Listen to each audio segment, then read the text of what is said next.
आइए हम प्रार्थना करेंगे। हमारे प्यारे स्वर्गीय पिता परमेश्वर, हम तेरा धन्यवाद देते हैं सुंदर समय के लिए।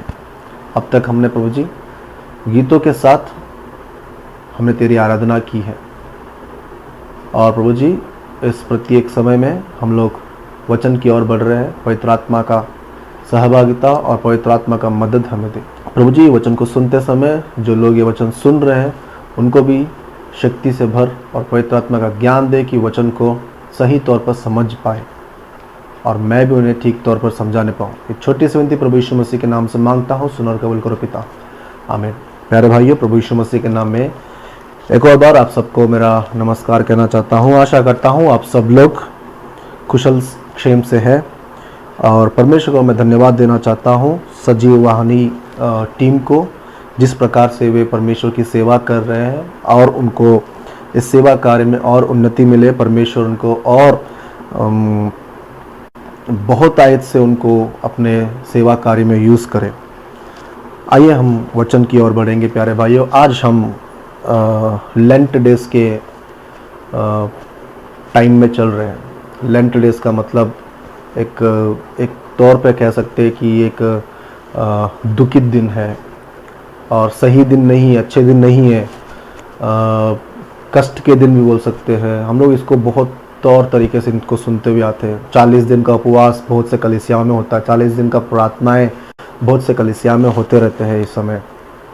और अगर हम लोग ध्यान से देखें तो इस समय में बहुत से लोग उपवास में रहते हैं, परमेश्वर के पास, परमेश्वर के सन्निधि में बैठा करते हैं। और थोड़ी डिनोमिनेशंस ऐसे भी है जो ये टाइम पे ऐश मतलब राख को अपने शरीर के ऊपर रब करते, जैसे तिलक जैसा लगाते हैं वैसे लगाते हुए ये लेंट डेज को बहुत से लोग बहुत ही तौर तरीके से उन लोग उसको मनाते रहते हैं। लेकिन बाइबल में कहीं पे भी प्रभु यीशु मसीह के बारे में या इस लेंट डेज के बारे में भी कहीं पे भी वचन कहीं पे बता नहीं रहा है। वचन अगर हम लोग पढ़ते हैं, मत्ती रचित सुसमाचार, मरकुस रचित सुसमाचार, लूका रचित सुसमाचार, यूहन्ना रचित सुसमाचार, इनमें कहीं पे भी हमें 40 दिन के बारे में, जो 40 दिन दुखित दिन हमें जीना है, ऐसा कहीं पे भी लिखा हुआ तो नहीं है।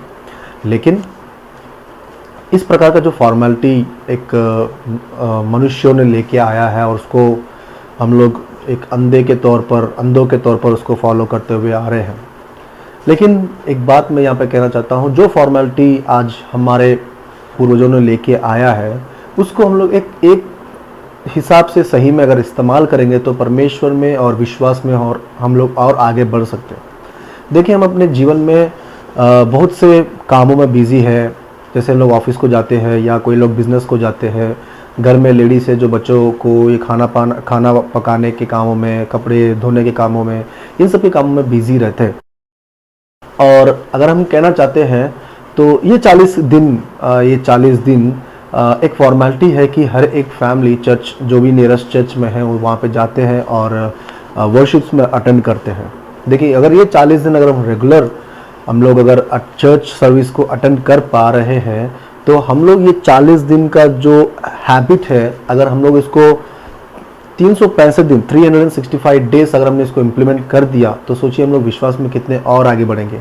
प्रभु के बारे में, प्रभु के वचनों के बारे में और कितना सीख पाएंगे, प्रभु के गुणों के बारे में हम लोग और कितना सुन पाएंगे।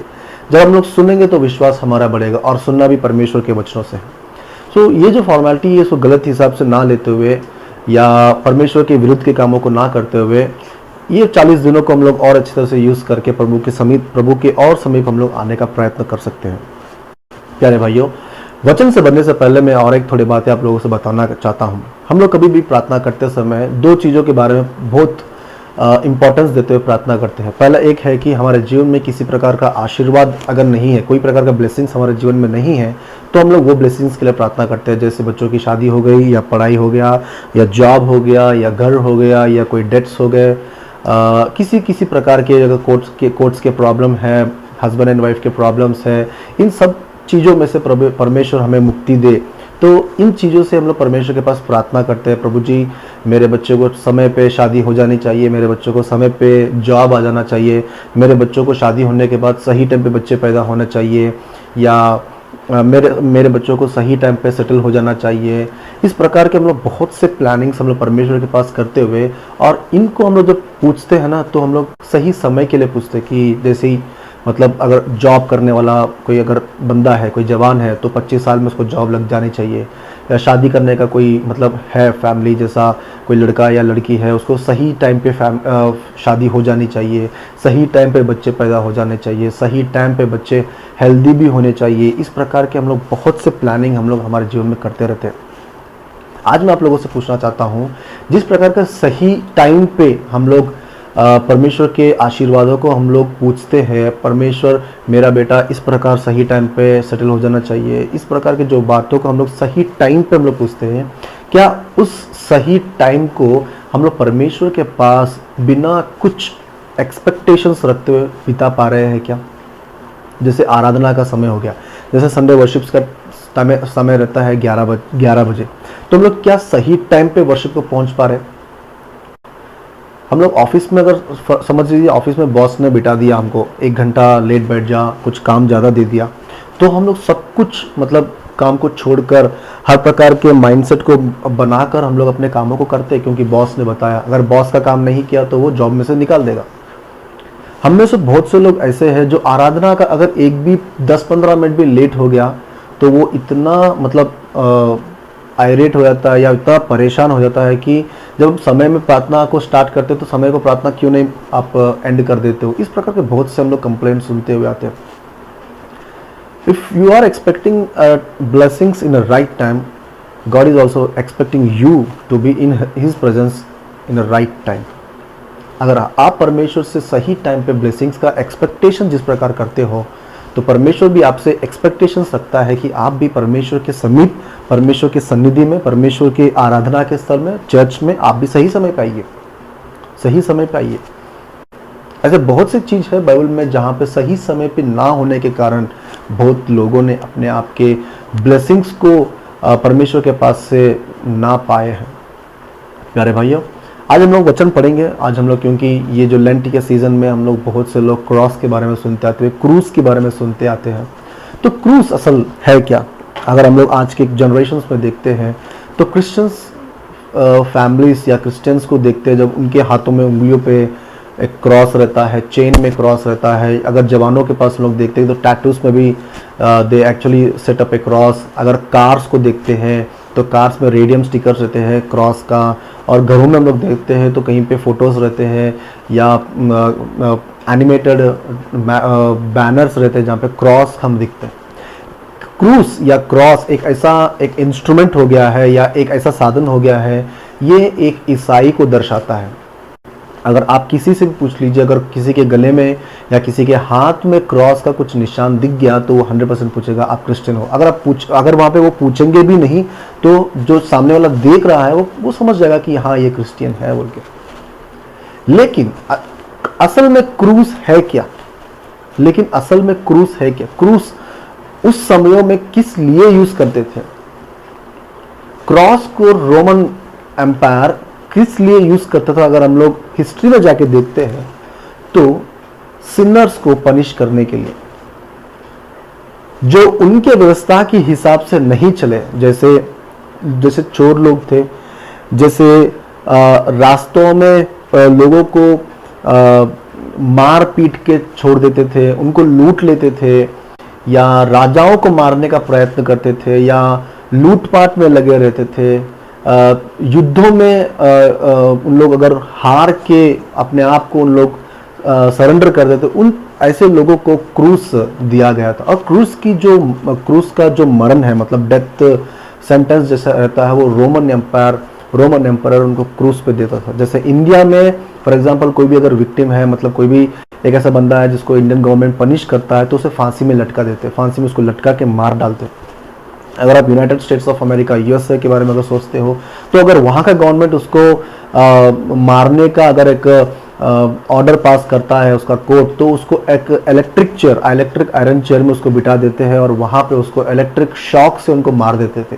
अगर आप अरब कंट्रीज में देखते हो तो अरब कंट्रीज में भी जैसे लोगों को कैसे मारते पता है आप लोगों को? समाज में ओपन पब्लिक में उसको फांसी दे देते हैं। और फांसी देना भी कैसा, मतलब एक बड़ा क्रेन रहता है और वो क्रेन पे उसको लटका के उसको ऐसा मार देते थे।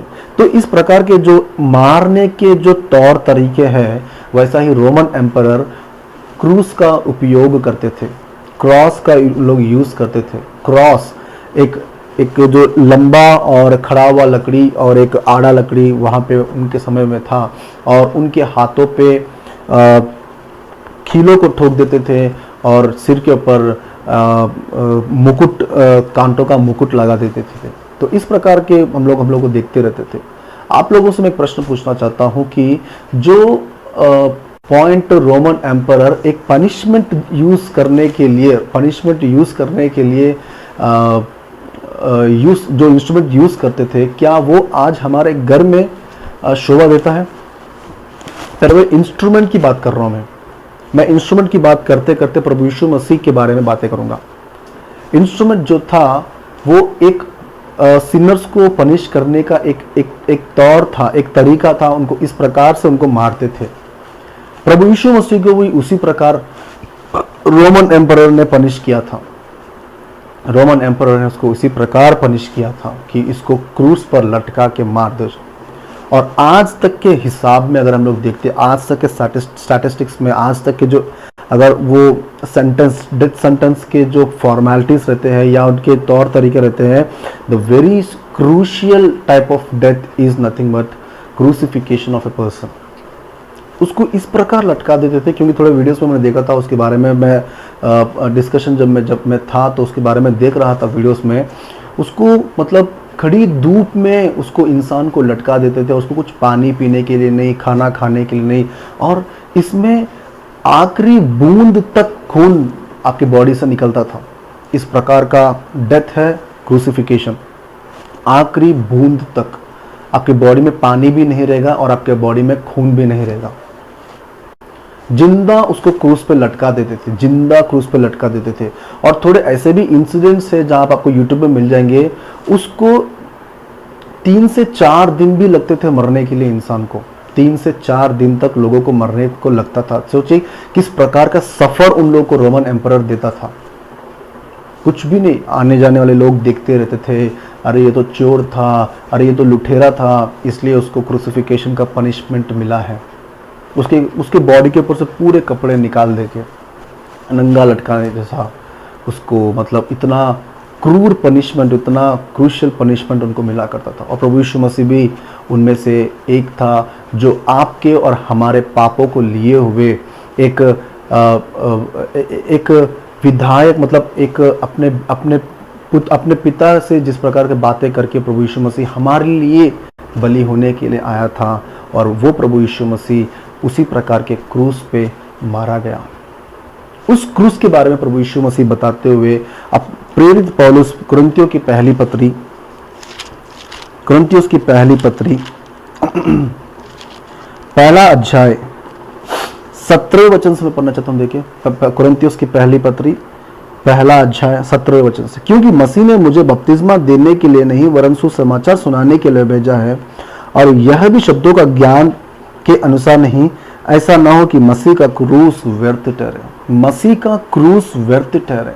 प्रभु यीशु मसीह जब इस दुनिया में शारीरिक तौर पर आए थे, अपने शरीर में जब प्रभु यीशु मसीह इस दुनिया में थे, तो वो किस लिए आए थे अगर हम पूछते हैं तो तिमोथी बताते हैं, तिमोथियुस की पहली पत्री में बताते हैं, पहला अध्याय 15वें वचन में, यह बात सच है कि हर प्रकार से मानने योग्य कि मसीह यीशु पापियों का उद्धार करने के लिए जगत में आया था, और जिनमें से सबसे बड़ा मैं हूं बोल के प्रेरित पौलुस कह रहा है।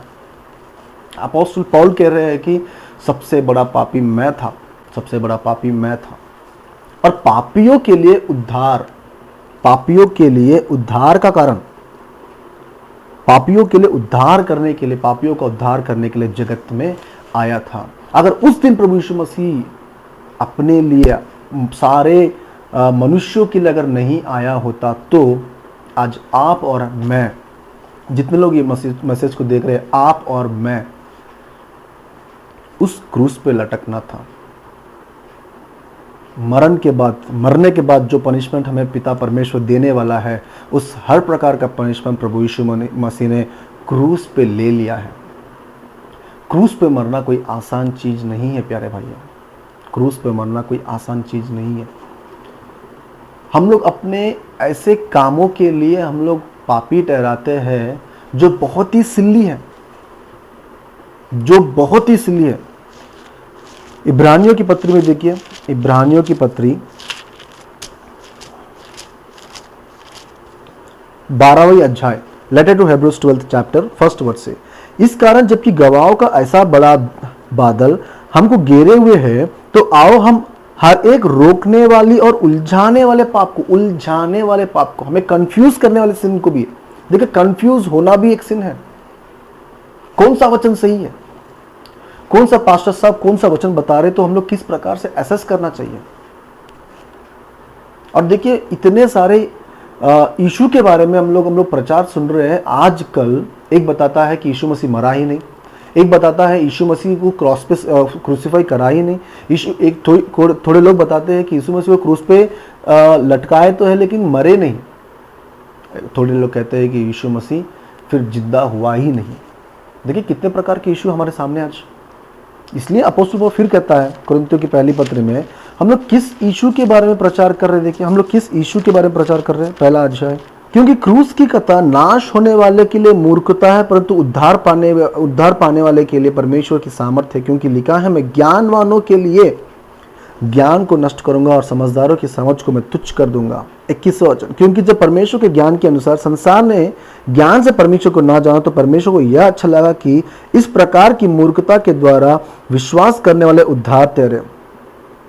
23वां वचन, परंतु हम तो उस क्रूस पर चढ़ाए हुए मसीह का प्रचार करते हैं।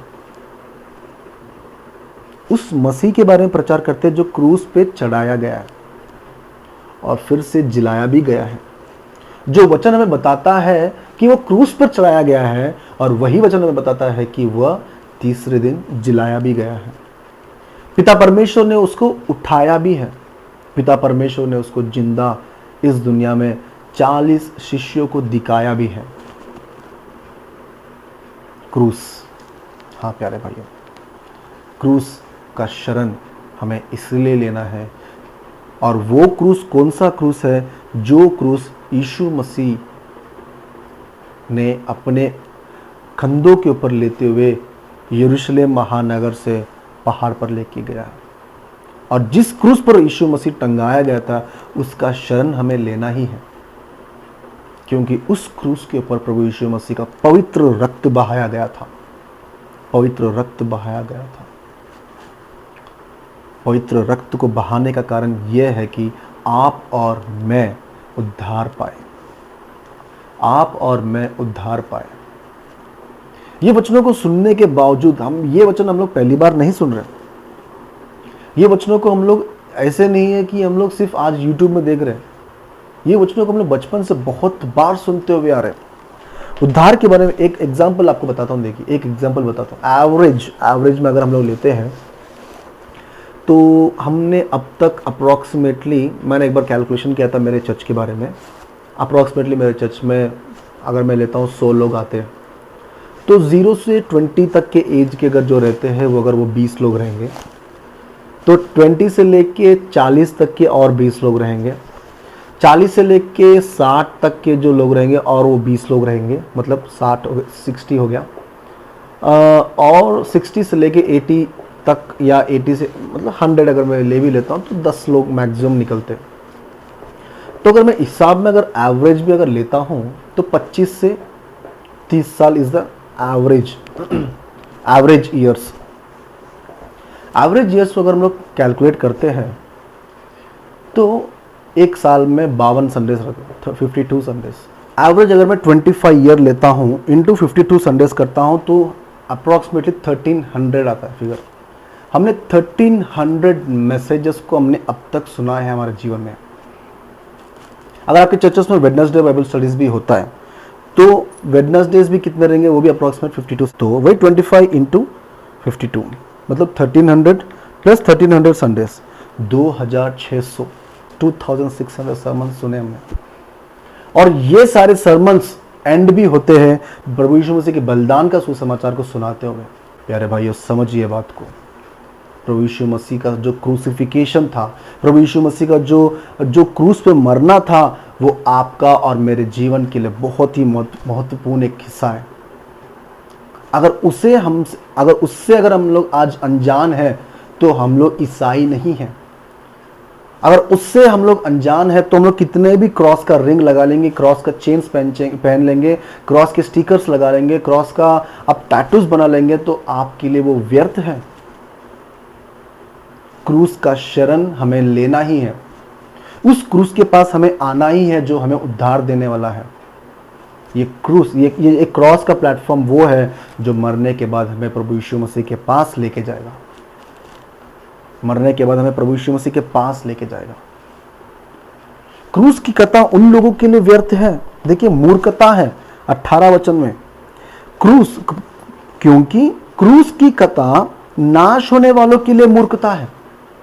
अगर आप नाश होने वालों की टीम में हैं तो आप कितने भी सर्मन सुन लीजिए, कितने भी मैसेजेस सुन लीजिए, कितने भी परमेश्वर के वचनों को समझ लीजिए, वो पूरी मूर्खता है। परंतु हम उद्धार पाने वाले के लिए परमेश्वर की सामर्थ्य है, परमेश्वर का बल है हमारे इसमें।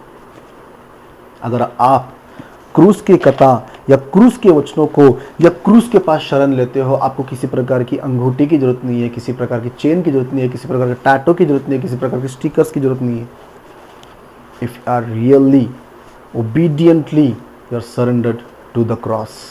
इसलिए अपने जुआओं को लेके चलो, बता रहा है मत्ती रचित सुसमाचार 11वीं अध्याय 28वां वचन, Matthew gospel 11th chapter 28th word. हे सब परिश्रम करने वालों और बोझ से दबे हुए लोगों, मेरे पास आओ, मैं तुम्हें विश्राम दूंगा।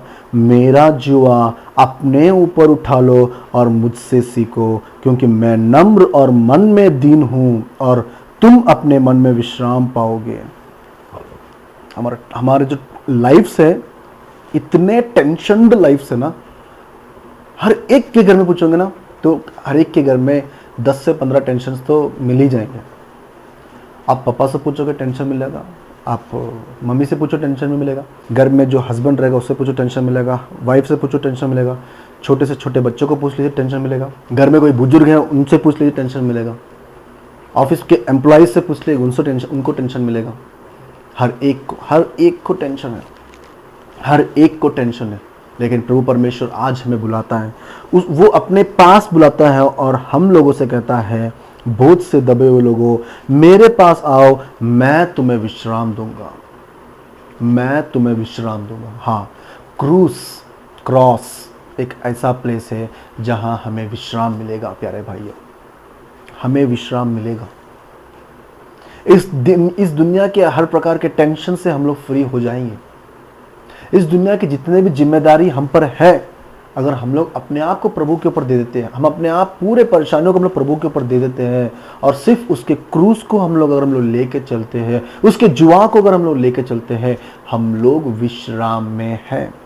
परमेश्वर का वचन कहता है 29वां वचन 29th वर्ड, मेरा जुआ अपने ऊपर उठा लो और मुझसे सीखो, क्योंकि मैं नम्र और मन में दीन हूं, और तुम अपने मन में विश्राम पाओगे। तुम अपने मन में विश्राम पाओगे। प्यारे भाई, ये बातों को समझिए। क्रॉस एक कोई छोटी चीज नहीं है, एक सिंपल टॉपिक नहीं है। ये एक ऐसा टॉपिक है जो हम सारे क्रिश्चियंस को समझ में रहना चाहिए। अगर आप भारी नींद में हो और आपसे पूछे कि क्रॉस क्या है, तो आप उस भारी नींद में भी उठ के क्रूस के बारे में समझा पाओ। भारी नींद में उठ के क्रूस के बारे में समझाओ पाओ। क्रॉस एक छोटे, हम लोग इतना कैजुअल सोच गए ना कि क्रॉस के बारे में भी क्या नॉर्मल हो गया क्रॉस। जहाँ पे देखो हम लोग चर्चेस में क्रॉस दिखते हैं, बॉडी के ऊपर टैटूज में क्रॉस दिखते हैं, हर जगह देखिए आपको क्रॉस दिख जाएगा। लेकिन जो क्रॉस पे प्रभु यीशु मसीह मर गया था, जो क्रॉस पे प्रभु यीशु मसीह टंगाए गए थे, जो क्रॉस पे प्रभु यीशु मसीह को लटकाया गया था, वो बहुत ही भारी था। और उस भारी क्रॉस को प्रभु यीशु मसीह आज तुम्हारे पे भी लगाना चाहता है। एक अच्छे वचन को देख के हम लोग समाप्त कर लेंगे। यूहन्ना रचित सुसमाचार उसका 3रा अध्याय उसका 16वीं वचन, क्योंकि परमेश्वर ने जगत से ऐसा प्रेम रखा कि उसने अपने एकलौते पुत्र को दे दिया, ताकि जो कोई इस पर विश्वास करे वह नष्ट ना हो परंतु अनंत जीवन पाए। जो कोई ये बात पे विश्वास करे कि हाँ, मेरा प्रभु यीशु मसीह मेरे लिए क्रूस पे टंगा के मर गया था और तीसरे दिन जिलाया भी गया था, मेरे लिए मर गया था प्रभु यीशु मसीह, मेरे लिए मर गया था प्रभु यीशु मसीह, मेरे लिए मर गया था प्रभु यीशु मसीह, ये बात जितना सच है, आज आप लोगों को मैं एक महत्वपूर्ण बात दिखा के इस आज के आराधना को मैं समाप्त करना चाहता हूँ। मेरे साथ खोलिए आप यूहन्ना की पहली पत्री 3 अध्याय। जिस प्रकार प्रभु यीशु मसीह हमारे लिए मर गया था, हमारे लिए मारा गया था, उसी प्रकार यूहन्ना की पहली पत्री 3 अध्याय 16 वचन में हमने प्रेम इसी से जाना है कि उसने हमारे लिए प्राण दे दिया है। प्रेम इसी से जाना है कि उसने हमारे लिए प्राण दे दिए थे और हमें भी भाइयों के लिए प्राण देना चाहिए। If Lord Jesus Christ crucified for you and it is your responsibility to crucify yourself for your brotherhoods। आप में से कितने लोग जॉब करते हैं? आप में से कितने लोग बिजनेस में हैं? आप में से कितने लोग ऐसे हैं जो अन्य लोगों से मिलते जुलते हैं? कितने लोगों को आपने अब तक परमेश्वर के वचनों को बताया है? परमेश्वर को वचनों को बताने का माध्यम क्या है पता है आपको? अपने व्हाट्सएप पे आप स्टेटस रख लीजिए, वो परमेश्वर का वचन को बताने का एक माध्यम है। फेसबुक यूज़ करते हो, फेसबुक में अपने आप डेली आप एक वर्ड को डालिए और अपने सारे फ्रेंड्स को टैग कर दीजिए, वचन बताने का एक और माध्यम है। प्यारे भाइयों, हमें काम करना है और इतना काम करना है और इतना फसल बाकी है काटने के लिए, मजदूरों की कमी हो गई है। हर जगह देखिए हमें मजदूर तो दिख रहे हैं, लेकिन परमेश्वर के इच्छुक, परमेश्वर के मन में जो मन के पास वाले मजदूर हमें नहीं मिल रहे। सब लोग अपने नाम के लिए, सब लोग अपने कमाई के लिए, सब लोग अपने कलीसिया के लिए, हम लोग पैसों के लिए काम कर रहे हैं, लेकिन परमेश्वर के लिए काम करने वाले बहुत से कम लोग हैं। परमेश्वर के लिए काम करने वाले बहुत से कम लोग हैं। अपने सारे स्वार्थ को छोड़कर सिर्फ परमेश्वर की इच्छा को पूरा करने के लिए बहुत से कम लोग दिख रहे हैं। Cross is not a simple topic. जिसने उसको ग्रहण किया, जिसने उसको फील किया है, वही उसे समझ सकता है। आइए हम सब लोग आंखें बंद करेंगे और परमेश्वर से पूछेंगे, प्रभु यीशु मसीह, तेरे धन्यवाद देते हैं प्रभु, तूने हमारे लिए अपने आप को बलि कर दिया और कोई साधारण मौत प्रभु जी तूने नहीं मरा, लेकिन तूने अपनी आखिरी बूंद का रक्त भी तूने हमारे लिए छिड़का दिया। जिस प्रकार तूने हमारे लिए मरते हुए हमें प्रेम किया है, उसी प्रकार हम भी अपने भाइयों के लिए मरने पाए प्रभु जी।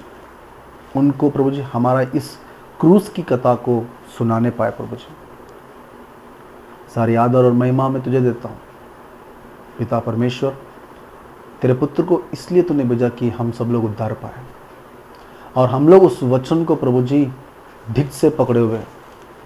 तू सहायता कर, इन वचनों को आशीषित कर। एक छोटी सी विनती प्रभु यीशु मसीह के नाम में मांगता हूँ, सुनो और कबूल करो पिता, आमीन। सबको जय मसीह की। धन्यवाद।